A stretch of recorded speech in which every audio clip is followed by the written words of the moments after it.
We'll be fine. The lens is pointing the other way. Yeah, you'll be okay. I don't love it, but we'll be okay.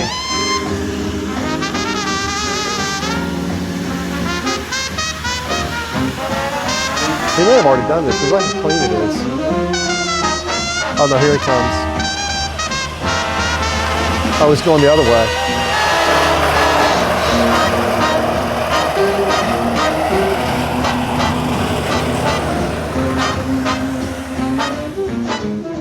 Hey friends, welcome back to At the Table, a ministry of Front Street United Methodist Church. We're so glad you're with us today. My name is Daniel. This is Ray, two of the pastors at the church.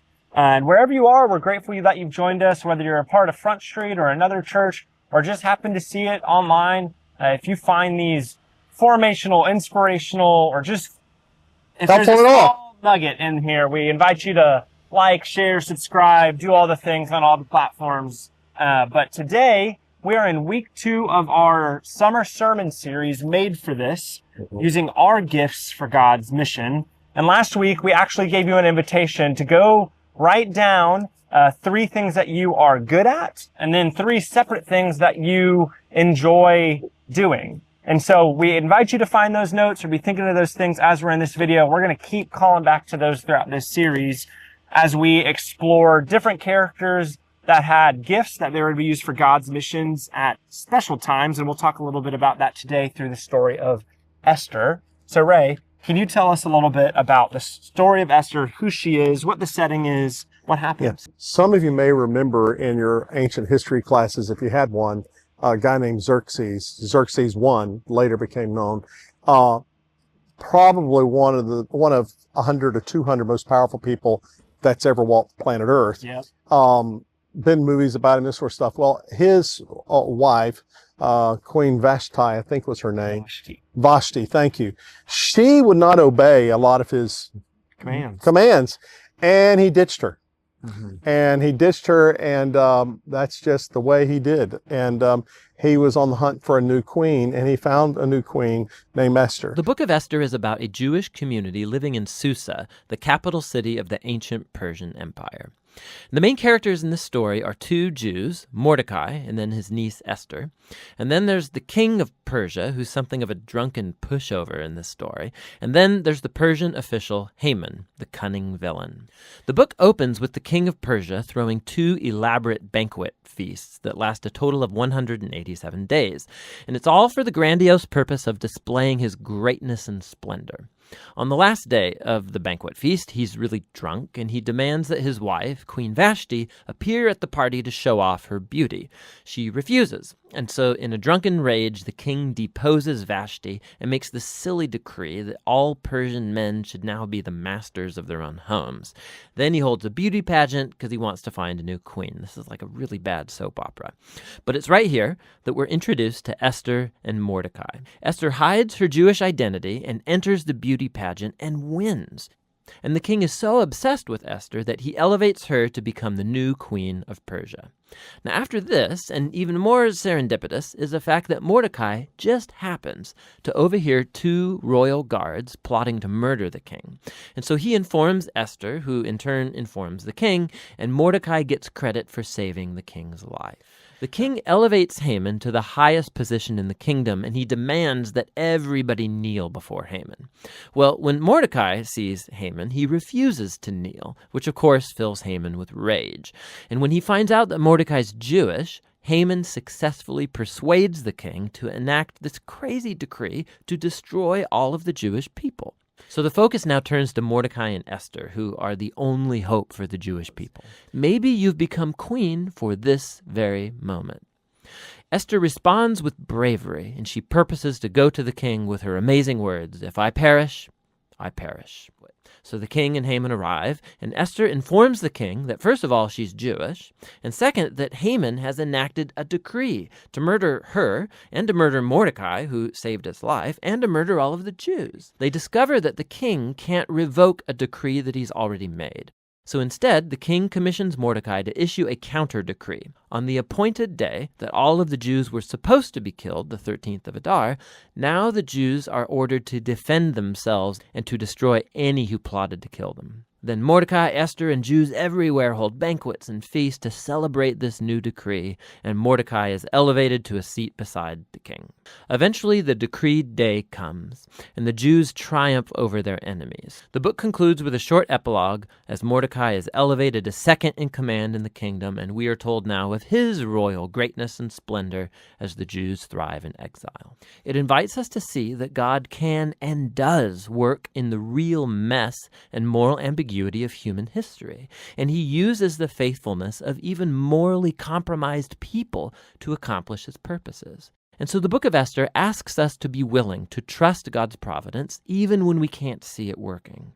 She really altered human history, particularly related to the Hebrew people. So what is our lesson there, do you think? As we think, how in the world do we take that wonderful story and put it into the lives in which we're living today? Yeah. I think Esther models for us the importance of relationships. Yeah. And how those can really shape how things unfold.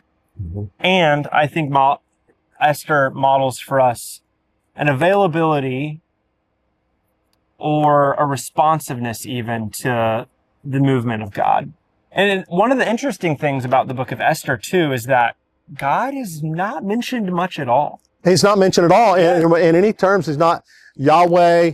None of that's mentioned. It's the book of the Bible where God is seemingly absent, which is feels a bit odd. It feels a little bit odd, but that's kind of the point of the story is it may not be really obvious to you, but don't you dare forget for a moment that God is at work. And that you have a purpose for a time such as this. And every single one of us. Esther models that for us. And sometimes those are big moments of courage like it was for Esther, but sometimes it's small moments of relationships or making somebody feel really loved and seen, or being able to make a meal for somebody, or to sing a song, or to help somebody balance their checkbook that's having a hard time, or whatever it might be. We have gifts that can be used for such a time as this, whether they be big moments or small moments.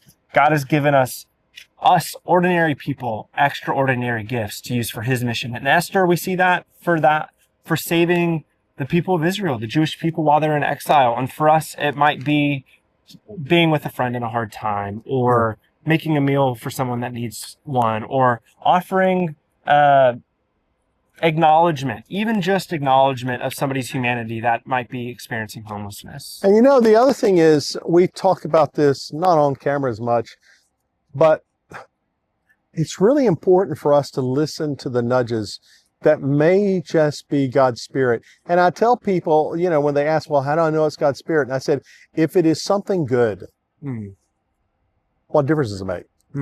So what? Yeah.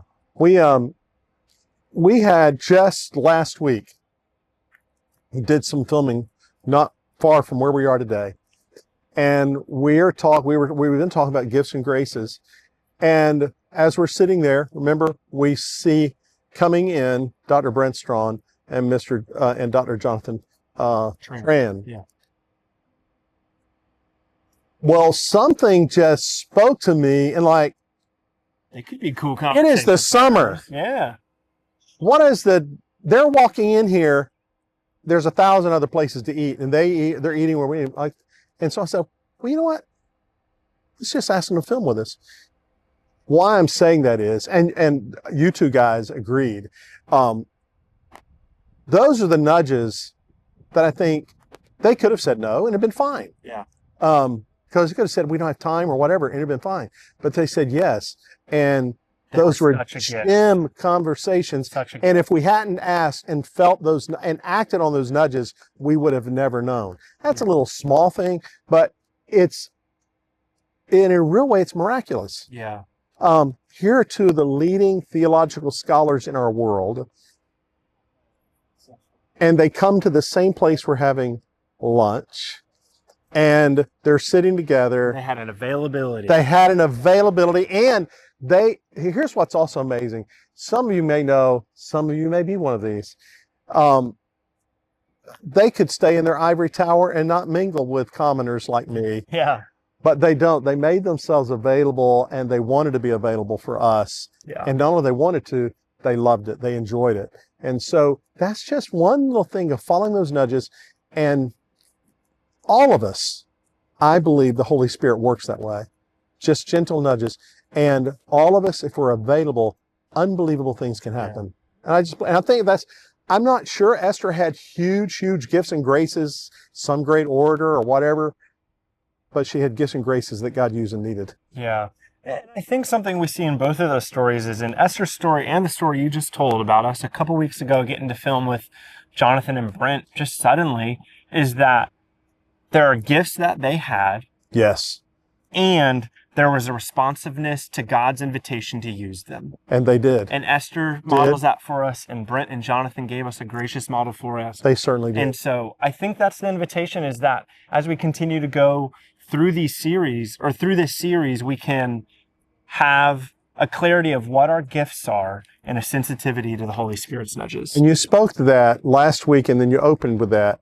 What was our assignment we asked people to look at and think about? And we asked you at the beginning of the video to take out your 3 things that you wrote down that you are good at. Love to do. Well, go ahead. Yeah, 3 things. That's one of them. That's one of the categories. 3 things you love to do, and then 3 different things that you are really good at. Yeah. And we're hoping that throughout this series and through reflecting and conversations and stories, you'll be able to find that overlap. It's exactly that overlap where God is at work in trying to use us. That's exactly right. And also, if it's something you enjoy, even if it's out of your comfort zone, mind it a little bit. Yeah. You know, go there further. Go into that further. This week. We know that God can use you, will use you, if we make ourselves available, and if we indeed will try to search for those places that intersect with our gifting and our desires that we're good at. So we hope that you'll mind that. Look at that sheet. We'll talk about it more in the next 3 or 4 weeks, particularly if you're part of the Front Street community. We'll definitely be talking about it and sermonizing. Thanks, friends, for joining us again, and we'll see you next week.